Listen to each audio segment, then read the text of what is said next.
Welcome everyone. I hope you're having a great day. Today, I would like to show you a way how to increase visibility in your environment by building a database of files that are expected to be on your machines and how you can layer utilize this during incident response when things go wrong. Yeah, so the title of the talk is Establishing Your Baseline, and this is basically what I will be trying to show you how to create this baseline of files that are expected to be in your environment. Yeah, a couple of words about me. My name is Michal Legin, and English is not my first language, so please bear with me. I come from Poland, and right now I'm in Zurich in Switzerland, where I work for Google. I'm a member of their digital forensics team, and I help with DFIR efforts at Google. Besides doing operational work, I also write security tools, and one of the tools that I'll mention today is hashR, which is something that we'll use to create a database of known files. I also happen to lead incident response efforts for our data centers.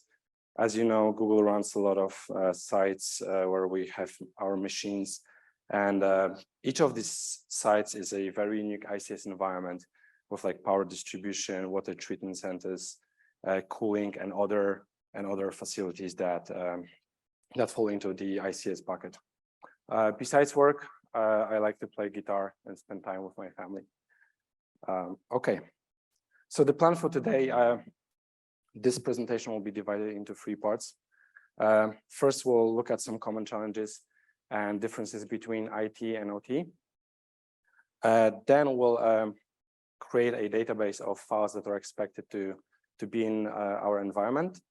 And in the last part, I'll show you how to utilize this data while doing forensics and incident response to get answers faster. So all the tools that we'll use today are open source, and all the techniques that I'll show you today is something that you can basically bring to your environment tomorrow and start utilizing this. The tools are under Apache 2 license. So yeah, let's jump in.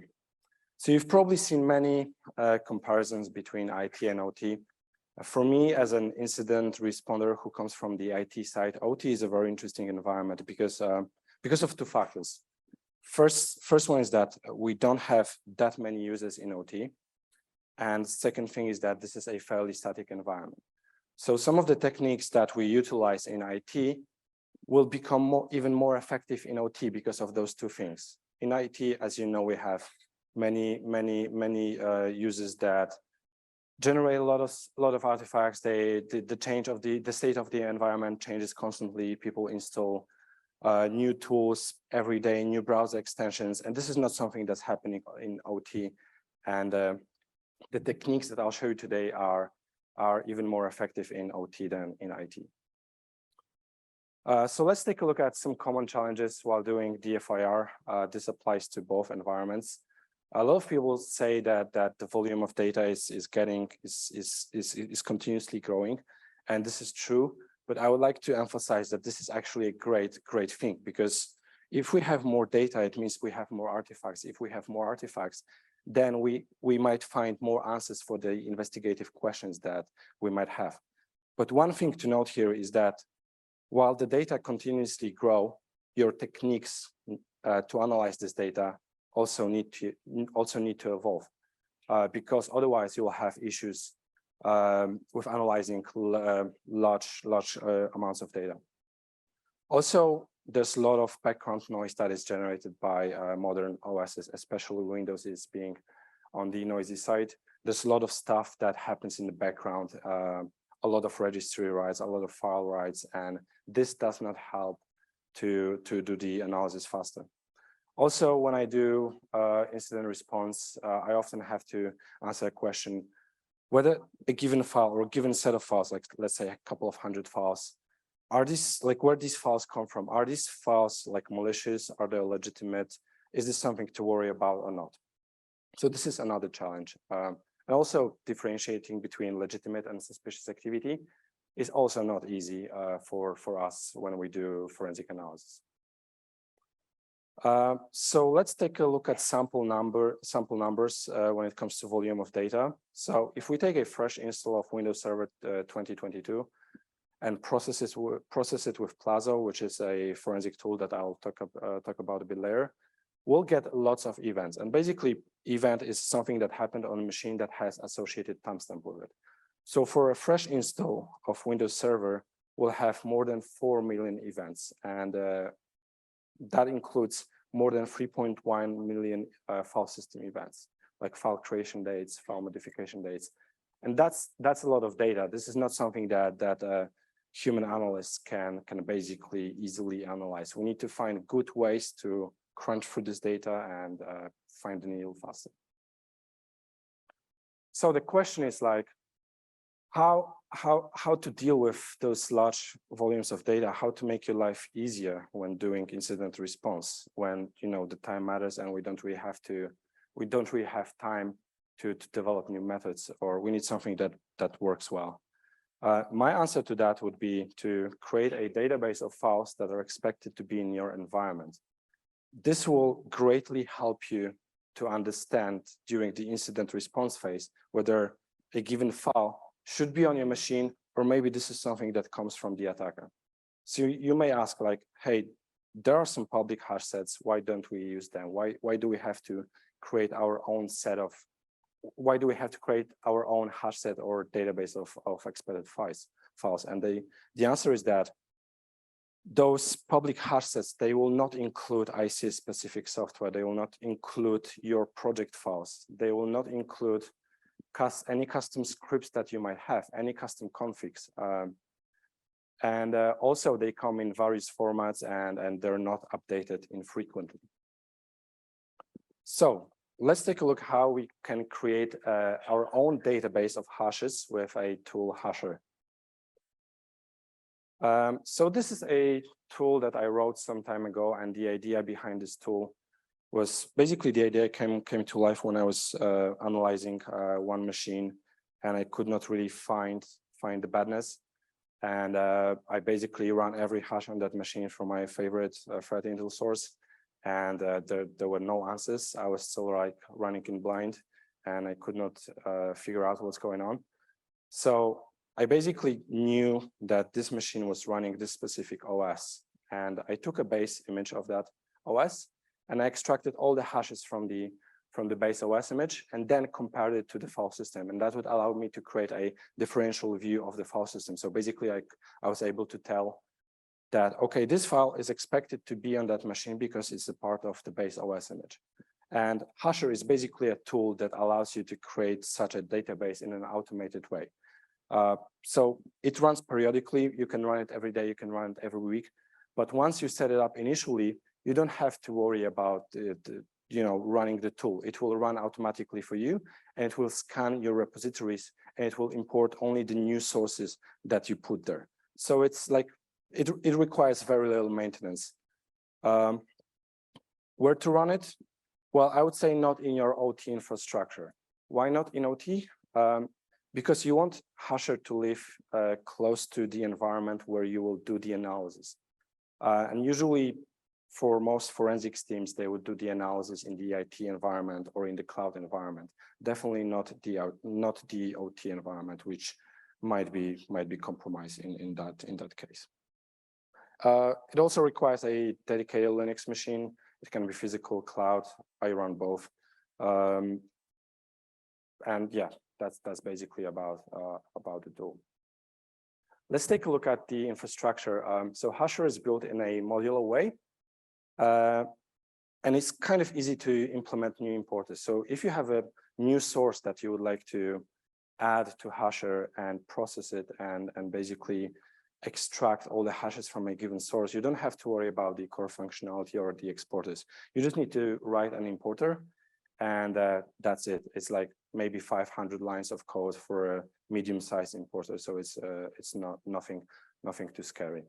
Right now, we have at least 8 importers for hashR. The ones that we'll talk about today are the WSUS updates importer, which will basically take a Microsoft Windows update and will extract all the files out of it. We'll also take a look at Windows ISO importer, which will take the Microsoft Windows installer files in ISO format. And again, it will take the ISO file and it will extract all the files and send them to a database. And we'll also take a look at a zip importer, which is a very simple importer, which basically grabs a zip file, recursively extracts all the files, hashes them, and sends to a database. On the right side, we have exporters. This is a piece of code that is responsible for sending hashes, files, and metadata to a given data sync. Right now, we have two exporters defined. The first one is the Postgres exporter.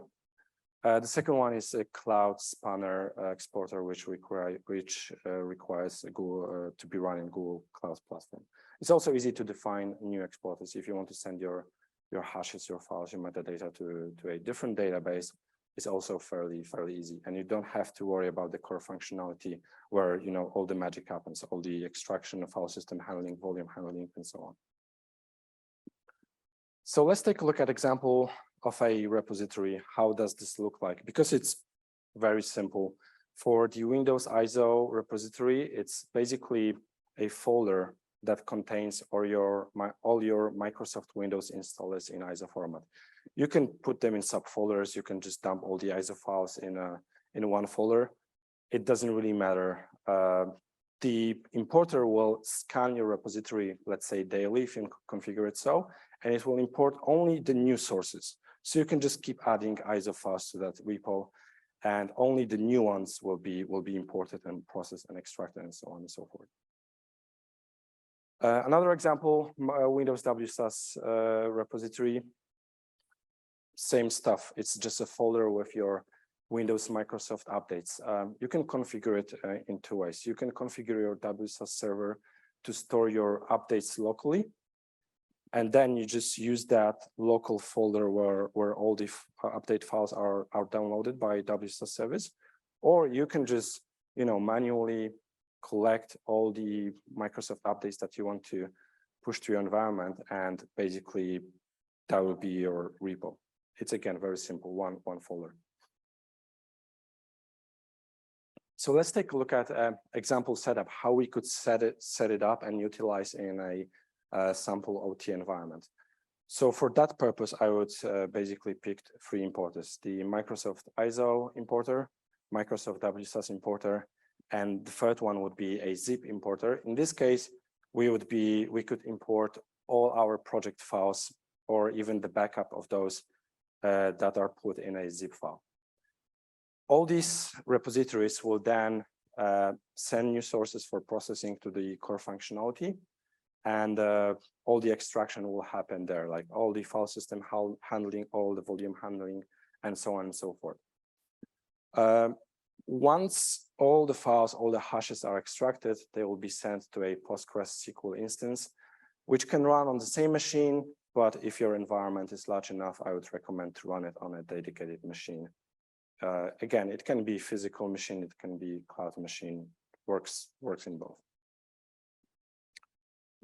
Okay, so I've mentioned that this tool runs on Linux, but let's take a look how we could actually run the tool. What do we need, and so on. So for our particular example, these are the flags that we need to define. The first one is basically like a comma-separated list of importers. For our case, that would be Windows WSUS zip. The second flag is the name of the exporter that we want to use. The third one, processing worker count, is the amount of parallel processing threads that hashR will use while working with your data. So in that case, it means that, for example, at most 3 WSUS updates could be processed concurrently. This is a parameter that you would need to tweak based on the sources that you import. It can be anywhere from like 2 to 10 or maybe even 15. It really depends and needs to be tweaked in a given environment. The remaining 3 flags are basically pointers to the folders where you keep your stuff. So for Windows ISO, that would be the folder where you store your ISO files. WSUS, again, is self-explanatory, and zip repo path is where you would basically have your project backup files inside zip compress archives. So I've mentioned that you can run hashR once per day, once per week. The way how you can do it is very simple. You basically set up a simple cron job to execute binary, hashR binary with those flags at a given time. That's basically how I do it, and it just works just fine. Okay, let me just grab a sip of water and we'll jump into the next section. So right now we have our database done, and we basically have all the files that are expected to be in our environment in that database. Let's take a look how we can utilize this data to help us to do the forensic analysis faster when actually things go wrong and we need to initiate our incident response processes. So the scenario is that we have a compromised Windows machine in our ICS environment. We did some initial analysis, but after a few hours, we can't find anything. We run hashes through threat intel, nothing pops out, and we still have no good findings. So we suspect that this is like a targeted attack. There's probably a new malware being used that's compiled specifically for your environment. But we do have our database of files that are expected to be in this environment. And let's see how we can use this database to find the answers that we're looking for. So step one would be to collect the data. And we have a couple of options here. By collect the data, I mean that we need to collect data from the compromised machine. We can either create a full disk image using online, offline acquisition tools like FTK Imager, DD, or GIFStick. Or the second option is to create a logical copy of files from that machine while preserving timestamps. So using Robocopy or something similar that will do copy and preserve the timestamps on the files. Step two would be to process the data. So right now we have our disk image and we need to extract evidence out of the disk image. For that, we will use Plaso, which is a digital forensics open source tool. And we will use it to create a timeline that will contain all the events that happen on a machine that have associated timestamp with it. So Plaso will basically take the disk image, will take a copy of our machine, and it will go through all the volumes, it will go through all the file systems, and it will extract all the events it can parse, and it will put it in a one big timeline. And that timeline might contain those 4 million of events that I mentioned initially. What I would like to highlight here is that Plaso contains like a set of parsers, which are used to parse specific data like Windows event logs and so on. But recently, Plaso got its first ICS specific parser, which is dedicated for parsing Siemens WinCC logs. And we have plans to write more parsers for ICS specific stuff. Credits to Roman Gayan for writing that. Running Plaso is fairly simple. As you can see on the second line, you just need to provide two flags. The first one is the output file, which will be our timeline. In this case, it's named timeline.plaso. The second argument is the path to the evidence file. In our case, that's the disk image. It might take anywhere between 30 to like 4, maybe 5 or 6 hours to process the data and extract all the stuff depending on the size of the input data. Okay, so now we have our timeline ready. Now the question is, how do we go through those 4 million events? How do we make a sense out of this? For that, we will use a tool called Timesketch. So before I joined Google, I did a timeline analysis in Excel or Sheets. And I know that some people still use Excel for that, but it has some limitations that led my colleagues to develop and design and develop Timesketch. Mainly that there's a certain amount of rows that you can put in one sheet, and Excel is not really great for collaboration, and Timesketch kind of aims to aid all of these issues. So we use Timesketch for like collaborative timeline analysis, and by collaborative I mean you can have 5-6 digital forensic analysts or even ICS engineers going through a set of timelines and basically marking stuff as bad or suspicious or legitimate. One thing to note here is that Timesketch can run analyzers. So analyzer is a piece of code that you can invoke that will further enrich your data. In our example, we will run hashR analyzer that will grab all the hashes from our timeline, from the compromised machine, and it will check those hashes against hashR database. And by that, we would be able to mark all the files that are expected to be in our environment in the sketch. And I'll show you in a minute how this looks like. Credits for writing this analyzer goes to Janusz Koper. Okay, so first presentation. This is the Timesketch UI, and let me just run the video. So on the top in the purple area, you see our timeline that was uploaded from the machine. And the first thing I'll do is I'll check how many events we have in that timeline. And you can see that we have about 2.7 million events. So that's quite a lot, and we'll work how we can reduce this number. The next step is to run the hashR analyzer on that timeline. So we'll select our timeline and find the respective analyzer. In that case, this would be the hashR lookup analyzer. Running the analyzer is fairly simple. You just need to click the start icon, and it will run for you.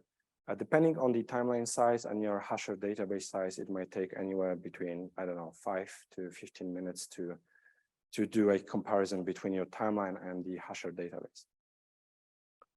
Okay, so we have our sketch ready. The analyzer has finished its run. The next thing we'll do is we'll use Timesketch to actually explore the data and find these suspicious events. And yeah, this is what we would actually do for a compromised machine. So the first thing I'll do here is to verify that the analyzer finished its run, and we can see that the status is done. So all good. We're ready to explore the data. The next thing here is that I'll take a look at all the file system events. And we can see that we have 1.6 million file system events. And one thing to note, every file on NTFS volume will have 4 entries in the timeline, because every file in NTFS contains 4 timestamps. So in timeline analysis, we'll see those 4. We'll see one file as 4 events. The next query is me trying to filter only for the events with creation time. So we'll reduce the dataset by 75%, because we'll look only at the time when the files were created. So we still have quite a few files, about 400,000. So the next step will be to filter only the portable executable format, which will show us only the .exe and .dll files. And this is something that we also look for, like binaries, DLLs. So that yields 40,000 results. And right now you can see the tag called known hash, and this comes from the hashR analyzer. The next step would be to basically exclude all the files that are expected to be in our environment. So I would like to see all the files that do not come from the Windows update or the base OS image or from my project files. And right now we're down to 52 events. And this is something that human can actually go through and analyze. So I'm going through the list right now, and I see some stuff related to Google Chrome and other non-relevant events. But at the bottom of the list, there will be 2 files that raised my suspicion. Yeah, these are those 2 files. Why do I think they are suspicious? Because they are inside the Windows system directories, and they were not tagged as a known file. And I would expect all the files in this folder to come from either from a Windows update or a Windows base OS image. So I labeled those 2 files as suspicious, and made a comment that these files require further analysis.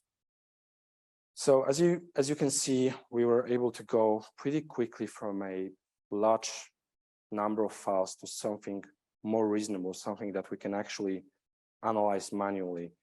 And yeah, let's take a look at the next slide. So let's recap what we just did. So we set up the hashR tool to ingest data from our sources. So we had 3 sources. The first one was the Microsoft ISO repository, which contains all the Microsoft Windows installers that we use in our environment. The second imported we used was Microsoft WSOS update importer. And the third one was a zip importer for importing project file backups. The next step was to collect the disk image from a compromised machine. We had a couple of methods there. It's kind of up to you what you use. The third step was to process that disk image with Plaso. And once we have the results from Plaso, which is basically like a timeline of events, we uploaded this timeline to the Timesketch, which is a tool that we use for timeline analysis. The next step was to run the hashR analyzer that tagged all the files that are expected to be in our environment with a known tag file, which then you can use to in your queries to kind of either show you the stuff that is expected to be in your environment or exclude.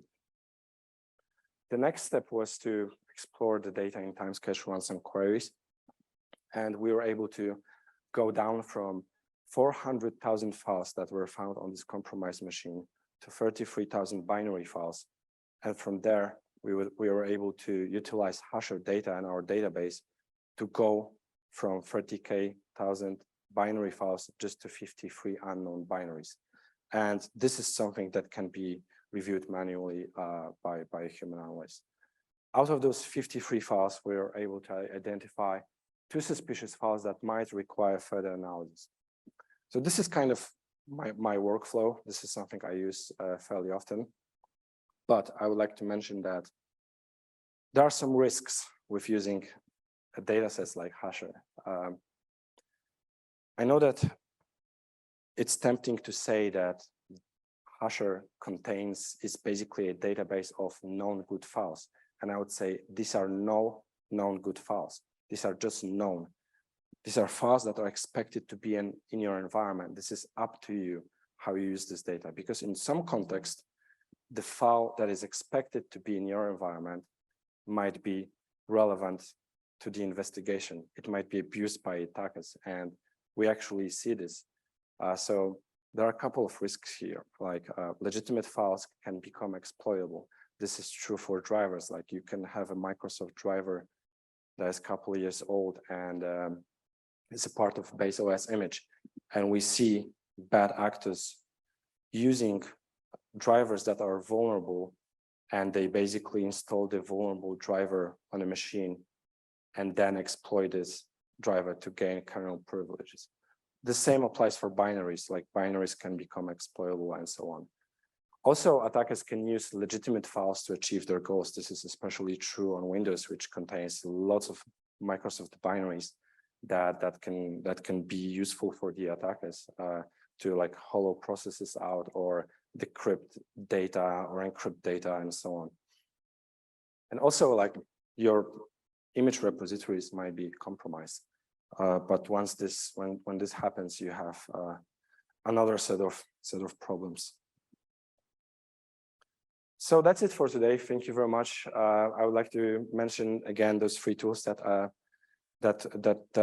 went through. The first one is hashR, the second one is Plaso, the third one is Timesketch. You can find all these tools on GitHub. You can start using them right away. If you have some ideas for new functionality, you can either talk to me or you can open a feature request on GitHub. Yeah, it seems we have still a few minutes for questions, so I'd be happy to take those. Thank you very much.